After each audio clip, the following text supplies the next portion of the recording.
Before my father died, he told me a story he had kept to himself for most of his life. My dad's name was James Jim Harper. He served in Vietnam in the mid-1960s, long before the war became something people questioned openly.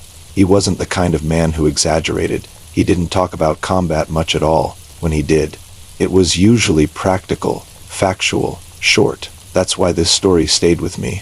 He told me it happened during a mission in 1966, while he was operating deep in the jungle with a small mixed unit. It was just him, one other American, a man named Staff Sergeant Bill Crowley, and 5 SIG strikers, South Vietnamese villagers who had been trained and armed to fight alongside U.S. forces. Their task was simple. At least on paper, place seismic ground sensors along a remote trail network used by the North Vietnamese Army. Sensors that could detect troop movement, quiet work, slow work, dangerous work. They were 2 days into the mission when it happened. The jungle, my dad said, was unusually quiet that day.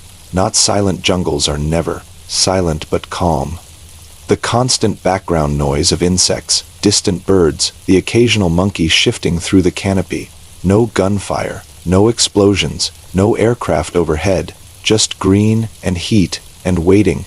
At one point, the patrol split up. Jim, Bill, and 2 of the SIG strikers moved off the main group to observe a nearby trail intersection.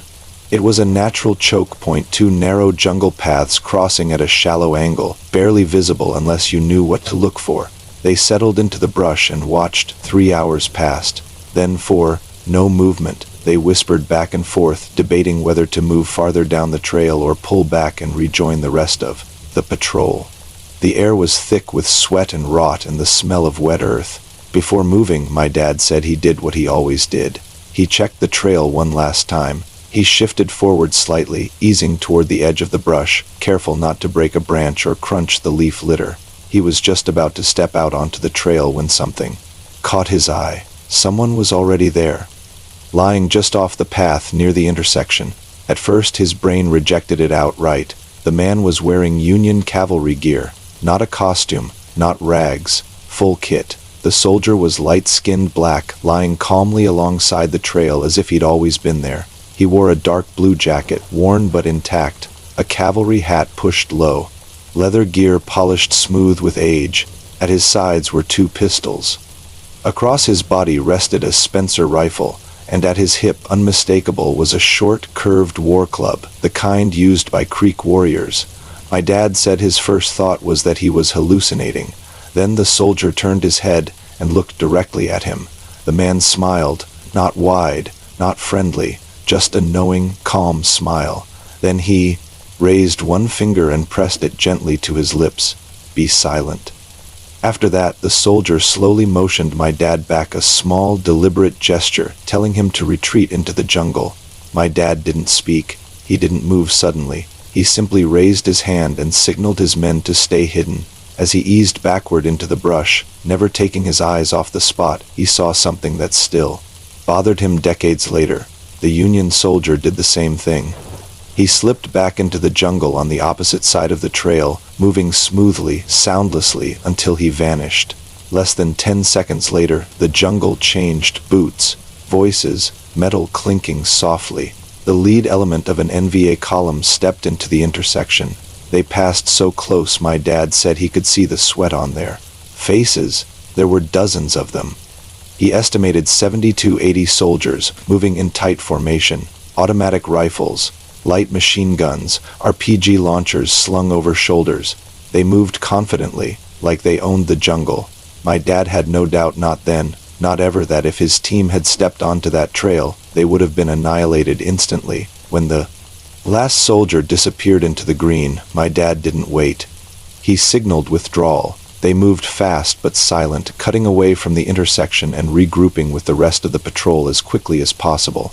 The sensors were forgotten. Survival wasn't. He reported the enemy movement when they returned, but he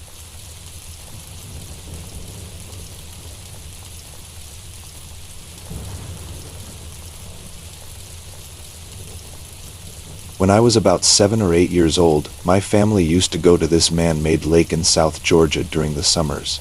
The place was owned by a local guy named Mr. Calloway, and it was basically a huge dugout pond that he had tried to turn into a family park. He'd dumped truckloads of white beach sand around the edges, planted a few palm trees to make it feel tropical, and charged admission at a little booth near the entrance. Families would park their cars along the shore, set up grills, drink sodas, and let their kids swim all day. It wasn't fancy, and looking back now, it definitely wasn't safe. There was a massive metal waterslide bolted together near one end of the lake. Kids were always getting scraped up on it. Sometimes ambulances came, but nobody really questioned it. It was the South. It was summer. That was just how things were. My parents, David and Susan, always parked in the same spot, right along the water, facing this little sand island about 30 yards offshore. The island wasn't much, just a raised clump of sand sticking out of the water, but it was like a magnet for kids. I wasn't a strong swimmer, but the water between the shore and the island was just deep enough that I could bob up and down, touching the bottom with my toes and pushing myself forward little by little. I did it all. The time. One afternoon, I decided to bounce my way out to the island again. I remember the sun reflecting off the water, the sound of people laughing behind me, the smell of charcoal grills and sunscreen. Everything felt normal. About halfway there, I pushed down with my foot to bounce forward again, and my foot didn't hit sand, it landed on something soft, something rounded. For just a split second, my brain couldn't understand what I was feeling. Then my toe slid down what felt unmistakably like a nose. I froze, my foot shifted again, and that's when I felt it. Hair, fine hair, long enough to drift and wave between my toes in the water. I remember that sensation more clearly than anything else, that soft, floating feeling, the way it moved when I pulled my foot back.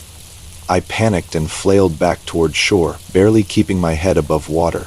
I didn't scream. I didn't tell anyone what I felt. I was a kid and I didn't have words for it. I just sat on the sand, shaking, staring at the water near the island. Not long after, the mood at the lake changed. I remember adults running, voices raised, a woman screaming a name over and over. Caleb, Caleb. Parents started moving along the shoreline, asking if anyone had seen a little boy. Someone said he'd been swimming near the island. Someone else said they thought he'd gone back to his family's car. Then everything went quiet. A few men waded out toward the island. One of them dove under the water when they pulled Caleb's body up. It was right there, exactly where my foot had come down. Right in front of that island. I remember my mother grabbing me and turning my head away. I remember my dad standing completely still, his face pale. I remember the sound the water made when they lifted the body out. I didn't understand what had happened then. I do now. I'm 47 years old, and I still remember that lake, that island, that exact spot in the water. And I still remember perfectly the feeling of that hair moving between my toes. Some things never leave you.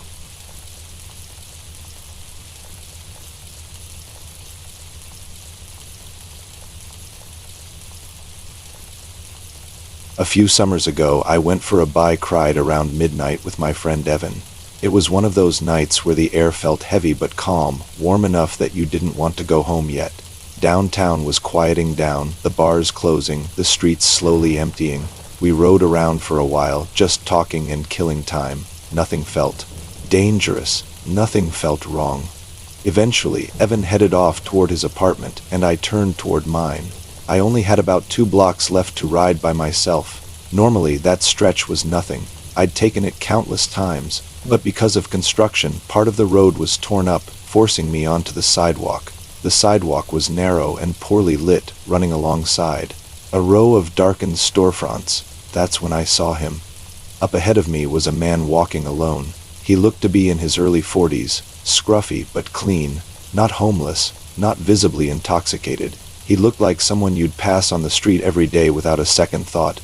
The sidewalk was too narrow to safely pass him. I didn't want to scare him, so when I was about 6 feet behind him, I said as calmly as I could, "Hey, behind you." He stopped. Slowly, deliberately, he turned around. The look on his face hit me instantly. It wasn't surprise. It wasn't confusion. It was rage. His jaw tightened, his eyes locked onto mine, and there was something about the intensity of his stare that made my chest go cold. It was like flipping a switch. I didn't say anything else. I just turned, left onto my street.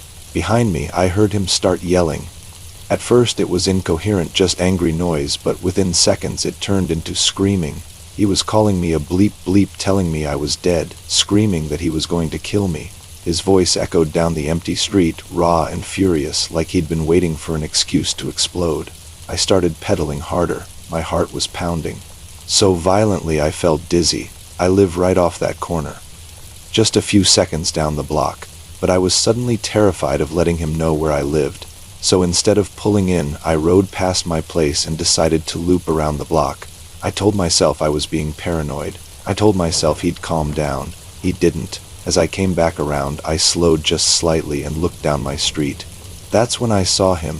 He was standing on my front stoop, not pacing, not yelling, just standing there, still, facing the street, staring. It looked like he knew, like he had somehow figured it out in the few seconds I'd ridden past. I felt like I couldn't breathe. As I rode by again, he turned his head and made eye contact with me. He didn't say a word this time. He didn't move. He just watched me pass. I didn't stop. I didn't look back again. I rode straight back to Evan's place, shaking so badly I almost crashed my bike.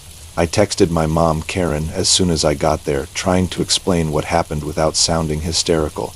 She wanted to call the police immediately, but since the guy was gone by the time Evan and I worked up the nerve to go check, we decided to wait. 2 days later, my bike was stolen from the alley behind my house. The lock had been cut cleanly.